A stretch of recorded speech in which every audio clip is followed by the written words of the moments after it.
বন্ধুরা, তোমাদের বাগানের অপরাজিতা গাছ কি এই ঠান্ডায় একেবারে শুকিয়ে যাচ্ছে? পাতাগুলি কি একেবারে হলুদ হয়ে ধীরে ধীরে ঝরে পড়ছে?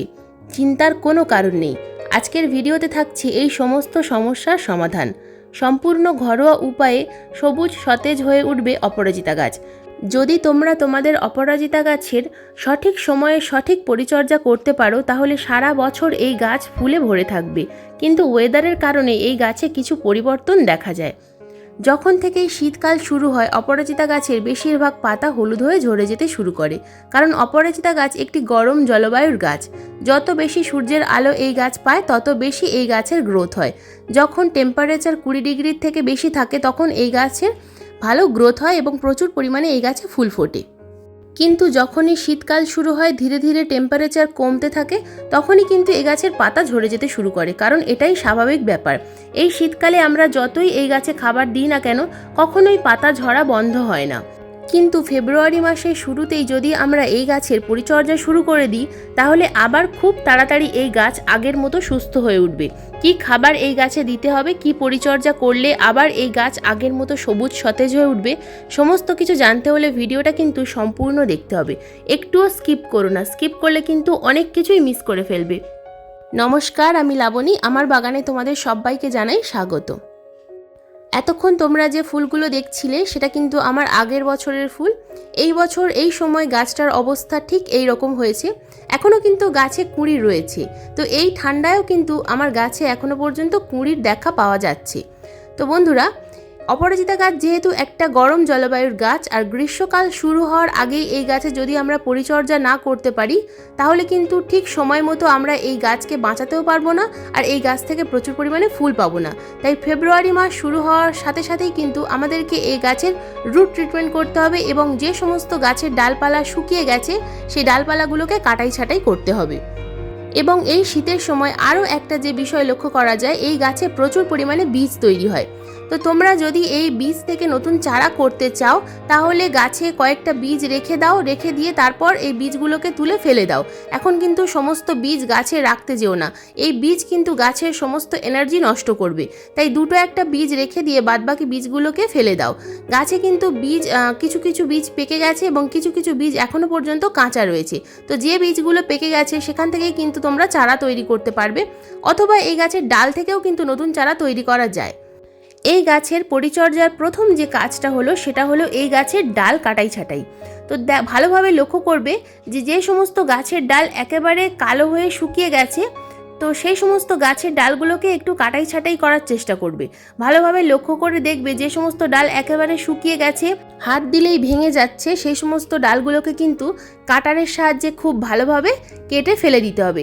কারণ এই ডাইব্যাক ডালগুলো থেকে আর নতুন করে কোনো ব্রাঞ্চ আসার কোনো সম্ভাবনাই নেই। তো প্রায় গাছের মধ্যে অর্ধেক ডালই কিন্তু এইভাবে শুকিয়ে যায় শীতের সময়। এই নিয়ে চিন্তা করার কোনো কারণ নেই। সমস্ত ডাল ধীরে ধীরে বেছে বেছে এইভাবে কেটে দেবে।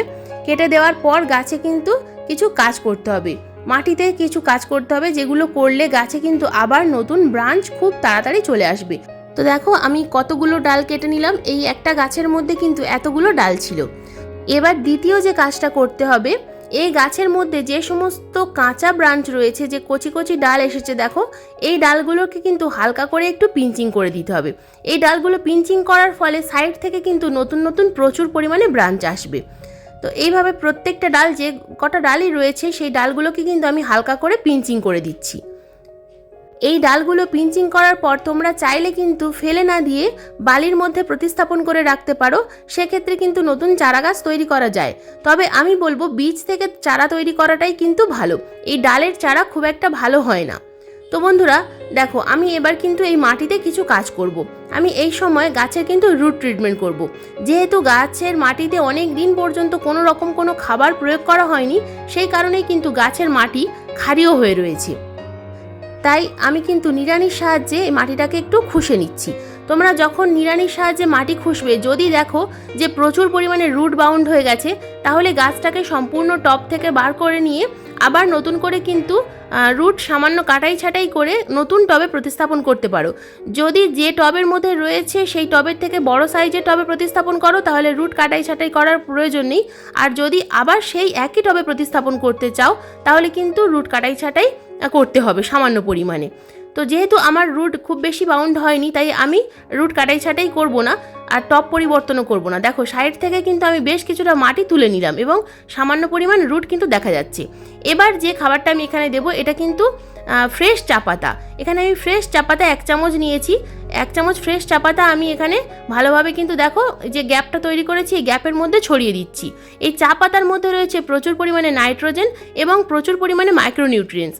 আর যেটা সব থেকে কাজ হবে, যেহেতু এই গাছ অনেক দিন পর্যন্ত বদ্ধ হয়েছিল এই গাছের মাটি, তাই এই গাছের মাটি ক্ষারীয় হয়ে রয়েছে, তাই চা পাতার ব্যবহার করার ফলে কিন্তু গাছের মাটি অ্যাসিডিক হবে।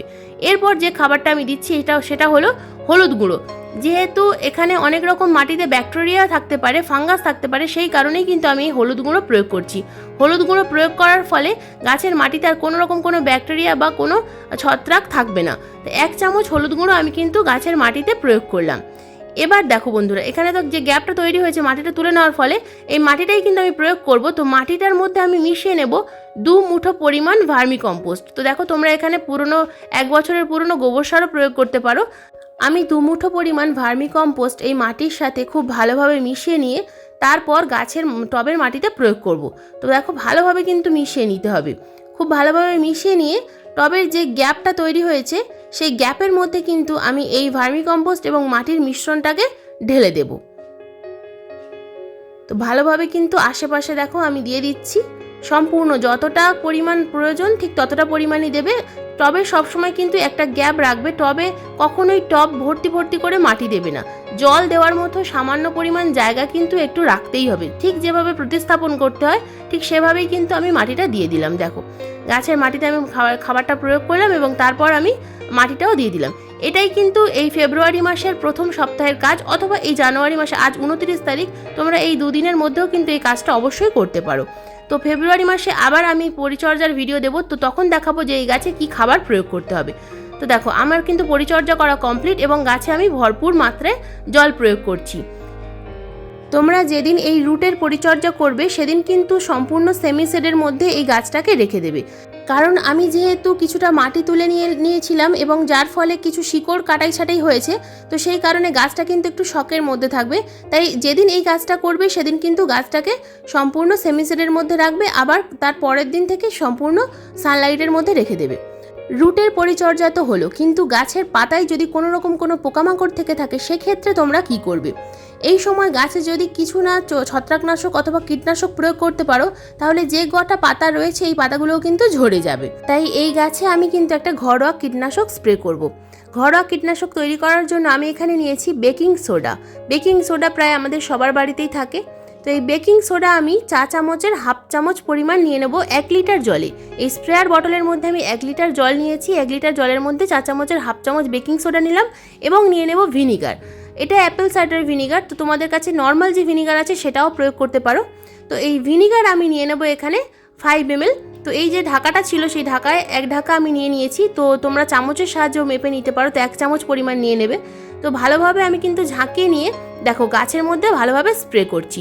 প্রত্যেকটা গাছের পাতার তলা থেকে শুরু করে ওপর থেকে তলা থেকে সমস্ত দিক থেকে কিন্তু খুব ভালোভাবে গাছে স্প্রে করতে হবে। এটা টবের মাটিতে পড়লেও কোনো ক্ষতি নেই। টবের মাটিতে যদি কোনো রকম কোনো ফাঙ্গাস থেকে থাকে সেক্ষেত্রে কিন্তু এটা খুব ভালো কাজ করবে। তো যেদিন তোমরা রুট ট্রিটমেন্ট করবে সেদিনেই কিন্তু এই কাজটা তোমরা অবশ্যই করবে। সপ্তাহে 2 দিন এই কীটনাশক কিন্তু গাছে অবশ্যই স্প্রে করতে হবে। এছাড়াও তোমরা নিম অয়েল বা নিম পাতা জলে ফুটিয়ে গাছে স্প্রে করতে পারো, ফলে গাছের পাতা কিন্তু ভালো থাকবে। এই কাজগুলো অবশ্যই যদি তোমরা করতে পারো তাহলে কিন্তু খুব ভালো রেজাল্ট পাবে। কয়েকদিনের মধ্যেই কিন্তু গাছ আবার নতুন করে ঝোপালো হবে ও গাছে প্রচুর পরিমাণে ফুল আসবে।